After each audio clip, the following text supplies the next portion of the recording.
विद्या कामसेविता श्रीषोडशाक्षरी विद्या त्रिकूटा कामकोटिका कटाक्ष किङ्करीभूत कमला कोटिसेविता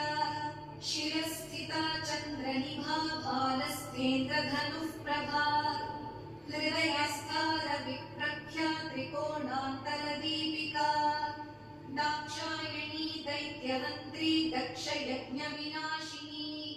दरान्दोडितदीर्घाक्षी तरहासोज्ज्वलन्मुखी गुरुमूर्तिर्गुणनिधिर्गोमाता गुहजन्मभूः देवेशी दण्डनीतिस्था दहरा